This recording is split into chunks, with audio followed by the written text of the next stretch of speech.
I'm here with Lee and Meg from Point2. They're big sponsors of Eventing Nation. We really appreciate that.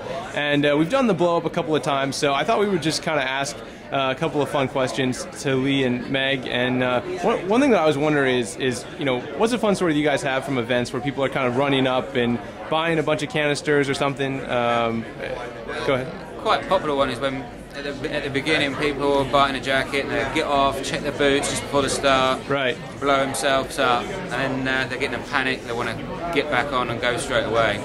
I actually had one guy, he set himself off 3 times warming up, and he hadn't even fallen off. We went, checked his boots, got them sorted, and then he was about to go. He did it 3 times, done a clear round, so excited, jumped, and then when he got back, jumped off. So that was 4 times in about 20 minutes. So he just kept jumping off without realizing that he was still hooked up. So a lot of times people are getting better about understanding that, hey, they have to unhook before they dismount. That wasn't that uncommon. Year 1, people were doing it all the time, jumping off and forgetting to unclip themselves. But I don't really hear that story anymore. People they've got used to it. Yeah. It's the norm now. They go through the finishing box, finish line, and just unclip themselves. Definitely. Now, talk a little bit about, please, Lee, some of the new innovations that are coming into the vest. I mean, this is one of the things you guys are always trying to innovate and take the next step forward in safety. What are some things you're working on now? We're working on a new trigger.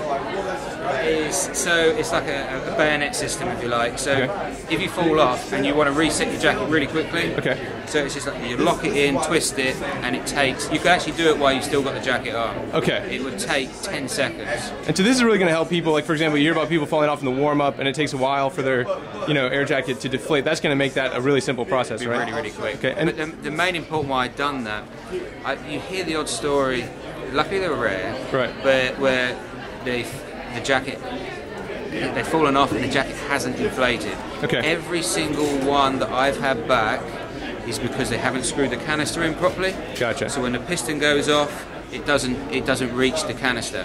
So this way, that's impossible to happen. So we've made it more user friendly. But anyone that has a Point2, it's not a problem. You send your jacket into us for a service. We take that trigger off, and we'll give you a new trigger. So people already with Point2s don't have to worry about it. They're going to be able to get that. No, don't have to buy a new vest. You should send your jacket in for a service every year anyway. Best time to do it this sort of time, out season. Send it in to us. We take the airbag out. We examine the airbag, clean the pistons, and then send it back to you, and you're good to go for another season. We don't have this trigger yet, but when it comes, you send it in to us. We just put the new trigger on there for you. And let me put you on the spot. When do you kind of see that new trigger coming out? Thanks for that. I'm not going to say a date, but I would say in the next 6 months, I hope, fingers crossed. Cool. And Meg, tell me a little bit about, you guys sometimes occasionally will do a custom air jacket for somebody. What's kind of the most extreme that you've done? No doubt Sharon White.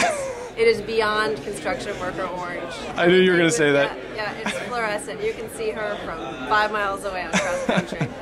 You really can. Cool. And behind you, just show me real quick. We're looking at the hybrid race safe Point2 combo. Just tell me a little bit about kind of some of the advantages of the hybrid. So the advantage of this is if you want one piece, a lot of riders are saying they just want, I want one jacket. Well, this is it. So you've got a level 3 chassis underneath here. And you've got an airbag built in. So you could actually ride and compete legally without setting the jacket off. You don't have to charge it. It'd be stupid to do that. Because you want the airbag as well. So it's a level 3 plus the airbag. Cool. Well, Meg and Lee, thank you so much. We really appreciate it, and have a great rest of the convention. Thank you. Cheers. Thanks very much. Thanks.